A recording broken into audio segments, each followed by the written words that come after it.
Mis charlas con Genome, capítulo 8. La verdad, llevo algún tiempo pensando que en todo esto hay algo que se me escapa. Porque en Occidente la historia del hombre comienza tradicionalmente con el relato de la creación por Yahvé de Adán y Eva en el paraíso, y por ahora no termino de ver reflejada esa leyenda, que como toda leyenda suele tener siempre bases reales, en la historia que me has contado. Pues lo primero que tengo que decirte es que Adán y Eva no fueron, obviamente, los padres de la humanidad, entre otras cosas, porque no eran personas. Adán y Eva eran los nombres de dos pueblos, de dos grupos numerosos que pertenecían a un proyecto genético que tenía por objeto poblar de nuevo la tierra en la zona del Tigris y el Éufrates. En la actualidad, el primero de los cuales, Adán, procedía de Sirio y el segundo Eva de Orión. Se trató, en ambos casos, y por así decirlo, de unos seres prototípicos del ser humano que mejor se adaptará al planeta Tierra. De ahí que se unieran al llegar, hace unos 16.000 años, antes de que tuviera lugar el llamado diluvio universal. Me gustaría saber, por cierto, que era en realidad la fruta del árbol de la ciencia del bien y del mal de la que, supongo, ambos pueblos comieron entonces, desobedeciendo el mandato de Yahvé. Pues mira, aunque distintos exegetas de la Biblia han ofrecido en estos últimos 2000 años las más variadas explicaciones, coincidiendo la mayoría en que esta narración tiene un sentido simbólico. La fruta en cuestión se trataba de una planta, no alucinógena, por cierto, que activaba la glándula pituitaria de quien la ingería, dotándole de un mayor grado de conciencia. Lo que no interesaba en absoluto a Yahvé y a sus seguidores. De ahí que, no desde entonces, el árbol de la ciencia del bien y del mal sea un símbolo que representa la conciencia y la capacidad del hombre de utilizar el libre albedrío. El Antiguo Testamento dice que la saga de los patriarcas bíblicos comienza cuando Adán y Eva engendraron a Set. Pero sí se trataba de pueblos. Se trata de algo metafórico. En realidad, debería decir, de Adán surgió Set. Hablemos, pues, de los patriarcas. La Biblia asegura que Set vivió 912 años y que sus descendientes tuvieron una longevidad similar, siendo la más avanzada la de Matusalén, de quien se dice que murió a los 969 años. ¿Realmente vivieron tanto? ¿O los nombres se refieren al tiempo que duraron, como algunos estudios afirman, no determinadas personas, sino sucesivas dinastías patriarcales? Se refiere a los años que vivieron los patriarcas, aunque te sorprenda. Mira, Set era hijo de uno de los Elohim, es decir, de los entre comillas, dioses, o, lo que es lo mismo, de uno de los extraterrestres que se hallaba entonces en la Tierra. De ahí su longevidad, muy superior a la de todos sus contemporáneos, y de ahí también que a todos sus descendientes directos, especialmente a los primogénitos, se les considerara igualmente hijos de los Elohim, y fueron igual de longevos. Por otra parte, está claro que la hipótesis de que los nombres de los patriarcas podían referirse a dinastías y no a personas, como algunos exegetas sugieren, no se sostiene porque ni siquiera les cuadran las fechas. Por ejemplo, y según la propia Biblia, cuya cronología en este punto es bastante correcta, Lamec murió 5 años antes de que falleciera Matusalén, su padre. Y ese simplemente dato hace que la hipótesis se caiga por su propio peso. Pero eso supondría, dadas sus larguísimas vidas, que Set convivió con la inmensa mayoría de sus descendientes, lo mismo que su hijo, su nieto. Vamos, que pudo asistir en persona al nacimiento de sus recontratataranietos. Y así fue. En ese caso, teniendo en cuenta que Noé fue, según el Antiguo Testamento, el último patriarca, sus ascendientes murieron a causa del diluvio. Me temo que tendré que aclararte algunas cosas. En primer lugar, debo decirte que el último patriarca fue Lamec, el hijo de Matusalén. Noé, aunque en el Antiguo Testamento se dice que fue engendrado por Lamec, en realidad era el nombre con el que se conocía al pueblo.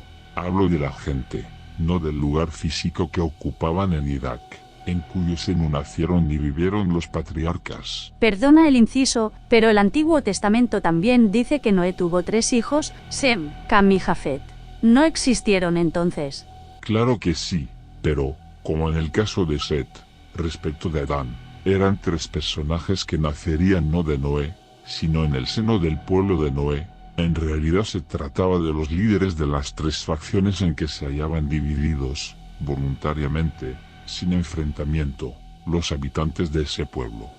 Es decir, Sem y sus seguidores eran personas de tendencia agrícola, Cam y los suyos preferían el pastoreo y Jafet y quienes le seguían se dedicaban básicamente a la caza. Y todos convivían juntos. Verás, el nombre de Noé lo adoptaron sus habitantes en recuerdo del patriarca Enoc, padre de Matusalén. Por alguna razón. Bueno, Enoc no murió en la tierra como los demás patriarcas. Fue sacado del planeta en una nave cuando tenía 365 años. Lógicamente, no con Yahvé, como se dice en el texto bíblico, sino por uno de los extraterrestres a quienes se confundía con el Yahvé que fue expulsado de la tierra varios miles de años antes. ¿Pero por qué entonces el nombre de Noé y no el de Enoc? Ese fue un problema simplemente lingüístico. Verás, en hebreo no se escriben las vocales, solo las consonantes, y era corriente que los nombres terminaran sonando cacofónicamente distintos al original con el tiempo. Lo mismo ocurrió con Yahvé, que terminó siendo llamado Jehová. Ya, pues eso me lleva a otra duda. Si Noé, como persona, no existió, ¿quién construyó la famosa arca del diluvio?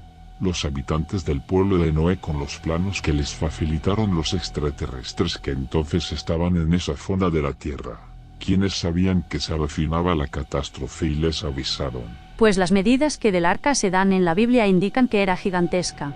¿Son correctas? Más o menos. ¿Y era de madera realmente? ¿Cómo pudo aguantar? El arca, efectivamente de madera, material que flota perfectamente, fue construida tan herméticamente como un globo. Y tenía una peculiaridad de la que no se ha hablado. Mediante un ingenioso dispositivo se logró que el interior no girara nunca, permaneciera siempre vertical, aunque girara el armazón exterior. ¿Y cómo se metió todo un pueblo en el arca? En el momento del diluvio no había en sus cercanías más de 300 o 400 personas. Pensar que el pueblo de Noé estaba muy extendido geográficamente. ¿Supone eso que todos los demás murieron? En absoluto. El llamado diluvio universal no cubrió más allá de 1/10 parte de las tierras que emergían entonces en todo el planeta. Luego lo de que en el arca iba una parejita de cada una de las especies animales. Pura metáfora. Obviamente, se introdujeron animales en ella, pero no más de lo razonable. ¿Y qué pasó con los habitantes del pueblo de Noé que no subieron al arca? Algunos, lógicamente, murieron, en especial entre los seguidores de Jafet, dedicados básicamente a la caza, que estaban muy dispersos. En cualquier caso, hubo gente de las tres tendencias que se desperdigó por todo el mundo. Así, los semitas, principalmente agricultores, serían quienes un día formarían el pueblo judío, instalándose en la zona de Palestina, Judea y Galilea. Los seguidores de Cam, pastores sobre todo, pero entre quienes también había algunos semitas, con el tiempo se mezclaron con hombres de raza negra y se dispersaron por África, desde el Ecuador hacia el sur, donde terminaron perdiendo su identidad de pueblo al formar tribus independientes. En cuanto a los de Jafet, se dirigieron hacia el norte, hacia Europa meridional, donde fueron absorbidos y terminaron desapareciendo como pueblo con el auge de las culturas romana y griega. Bien, si te parece retomemos entonces la historia de los, entre comillas, dioses, porque antes me dijiste que el Yahvé, que andaba con Enoc, no era tal, sino otro extraterrestre al que confundieron con aquel que se marchó miles de años antes. Sucedió lo mismo, pues, en el caso del, entre comillas, Yahvé de Abraham y Jacob. El, entre comillas, Dios de Jacob nunca dijo cómo se llamaba, aunque los historiadores le identifiquen con Yahvé. De hecho, habló de sí mismo diciendo solo, yo soy el que soy, y, desde luego, su labor fue muy distinta a la de Yahvé. Es más, a lo largo de todo el proceso de alianzas con el pueblo judío fueron 5 o 6 los comandantes, de ingrato recuerdo, por cierto que, a lo largo del tiempo, estuvieron en la tierra, siendo todos ellos identificados igualmente con Yahvé, y cuyos nombres no figuran en ningún archivo de los que he consultado. Yo, desde luego, No los conocía hasta que hace poco me he encontrado con esa información al repasar unos archivos de geometría que hablaban del tipo de construcción que se utilizaba en los desiertos de la Tierra hace miles de años. Y precisamente ahí aparecieron los nombres de los responsables de las alianzas con los judíos para poder intervenir en vuestro planeta. Son Oku, Leord, Tek, Jabelun, Gort y un sexto que no se sabe si llegó finalmente a intervenir y que se llamaba Zael. Se trataba de representantes de la Confederación. No. Eran unos militares que, al llegar, creyeron haber encontrado a un pueblo fanático que seguiría sus mandamientos si les ayudaban a conquistar territorios y que utilizaron a una serie de hombres, que la historia conoce como profetas, para sus contactos y pactos. Y si bien es cierto que su comportamiento no fue precisamente correcto, no puede dejar de reconocerse que también hicieron algunas cosas buenas, como las leyes higiénicas y alimenticias sugeridas a los judíos. ¿Quieres decir que hay militares profesionales en Mundos 4.4? En algunos, aún sí. En todo caso, la Biblia habla de Yahvé, aunque luego fueran varios, como dices, como un ser violento y justiciero al que se le atribuyen incluso matanzas de pueblos enteros. ¿Realmente alguno de ellos tuvo ese comportamiento? No. Son historias adulteradas para que la gente permaneciera unida al tener el sentimiento de ser un pueblo entre comillas, elegido y protegido, pero, en realidad, las matanzas las cometían ellos. Pasó lo mismo que luego con los hijos de Alá, cuando contaban que sus batallas las ganaban gracias a Alá, o los cristianos, gracias a Cristo, y, si no, acordaros de Carlomagno. Bien, continúa, por favor. El caso es que la Confederación entendió que había llegado el momento de intentar unificar a los pueblos de la Tierra, transmitiendo la idea monoteísta a fin de aglutinar filosofías. Es así como aparecen los avatares en la Tierra, de los que ya te he hablado, cada uno en un lugar distinto y encarnando en sí mismo esa idea. En cuanto a los judíos, se les eligió porque en Occidente era el pueblo que había mantenido menos contactos con otros y, en consecuencia, apenas se habían mezclado racialmente. Situación que luego se controló para que se mantuviera igual durante generaciones, ya que tanto la concepción de María como la de Jesús, previstas con siglos de antelación, exigían que los componentes genéticos del pueblo no estuvieran alterados por mezclas, lo que era necesario para poder dar cabida a un espíritu de alta vibración. En el caso de Jesús, como ya expliqué antes, a Cristo, proyecto importantísimo que no podía fracasar, y de ahí el control genético que se hizo durante cientos de años. Y se manipuló genéticamente también a aquellos otros pueblos en los que nacieron los otros tres avatares que, a lo largo de la historia, me dijiste que han encarnado en la Tierra. En todos los casos hubo control, no puede hablarse de manipulación. En cualquier caso, en los otros pueblos no hizo falta porque en sí mismo ya eran razas autóctonas. Prosigue, por favor. Bien. El caso es que la decisión de que el espíritu crístico encarnara se tomó en vista de que el problema lo habían creado seres ajenos al planeta. Y fue para intentar reconducir esa situación cuando se acordó que un espíritu 4.5 encarnara en la Tierra, alguien que estuviera preparado para hacer gala de tal generosidad que permitiera en él, en momentos determinados, la incorporación de una energía de alta vibración, la de Cristo, espíritu de nivel 6.6 que pudiera cumplir tan trascendente misión. Un momento, ¿quién tomó esa decisión? Los 24 ancianos que dirigen la Confederación, por encargo de seres superiores. Exactamente igual que ocurrió con los avatares anteriores. Continúa, por favor. Una vez adoptada aquella trascendental decisión, y a partir de la familia de David, se fue preparando la genética adecuada en el pueblo judío para que un día naciera en su seno María, y ésta concibiera a Jesús. Y para ello, ya desde el reinado de David se empezó a incorporar en el pueblo judío de manera progresiva la idea de un Mesías Salvador.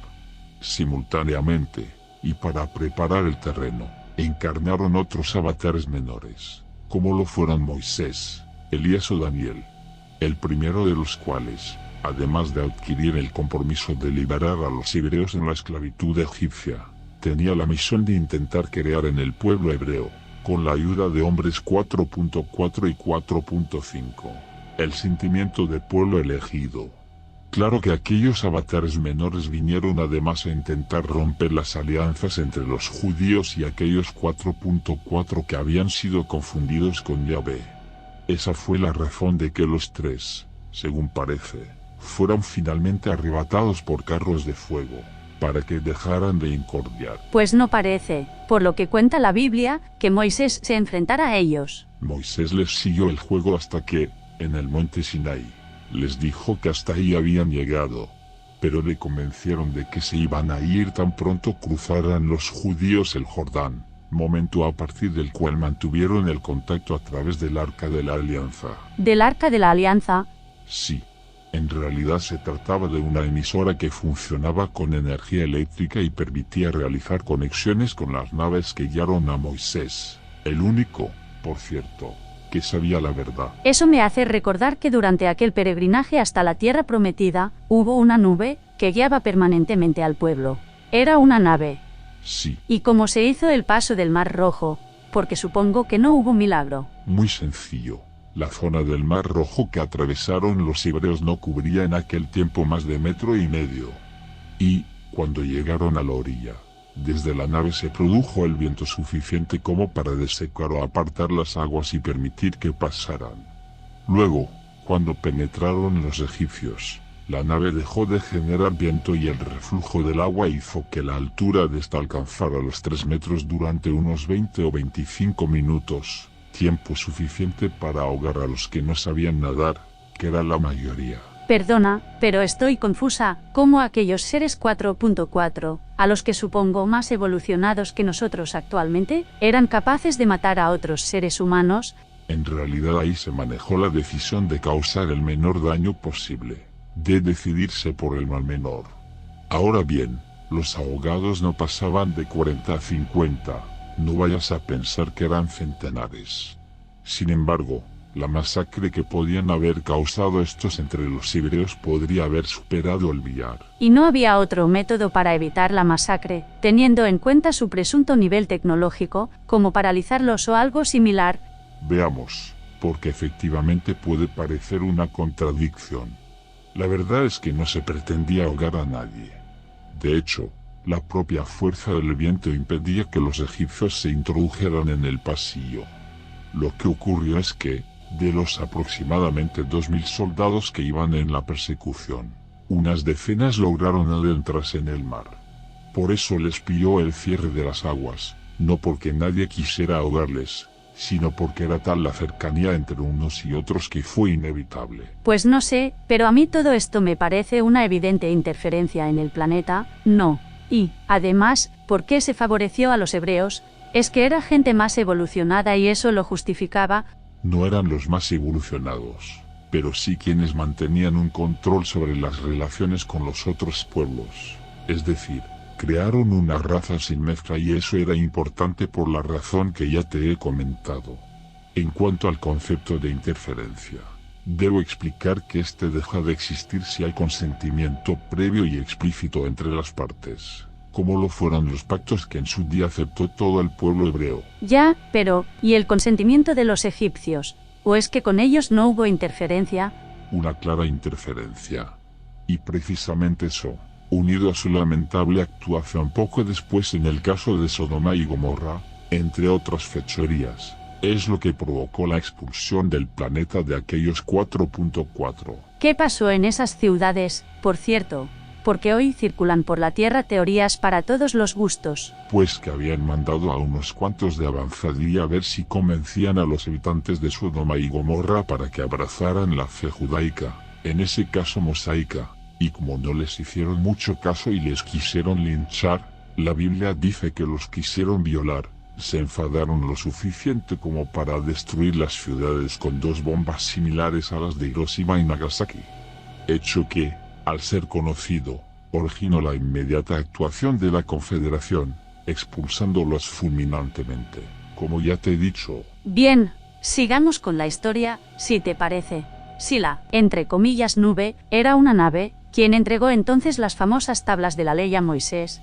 Pues se llamaba Anael, y era un 4.5. Tengo entendido también que, a pesar de lo que se afirma, los mandamientos que había en ella inscritos no eran 10, sino 12. ¿Es verdad? Sí, eran 12, aunque la ley mosaica solo promulgó 10, que son los que aparecieron en las segundas tablas, copias hechas por Moisés y Aarón, su brazo ejecutor, a partir de las primeras, ya que no se atrevieron a dar a conocer los 12 mandamientos que les fueron transmitidos. ¿Puedo saber cuáles eran los 2 mandamientos que suprimieron? Sí, pactarás con tus enemigos, y no buscarás a Dios fuera de ti. Y comprendo que, a los ojos del hombre del siglo XXI, puedan resultar bastante inocuos, pero os aseguro que no era así para aquel pueblo guerrero y acostumbrado a adorar ídolos. Y siguiendo con los mitos, ¿qué puedes decirme de la famosa zarza ardiente? Pues que se trataba, simplemente, de una nave de reconocimiento. Esta charla no finaliza aquí. Iremos publicando los próximos capítulos con regularidad. Muchísimas gracias. Esperamos que os haya gustado este vídeo. Si es así, por favor, compartidlo, nos ayudáis mucho. Darle al like y sobre todo clicar a la campanita, así podréis estar al tanto de todo lo que vamos subiendo.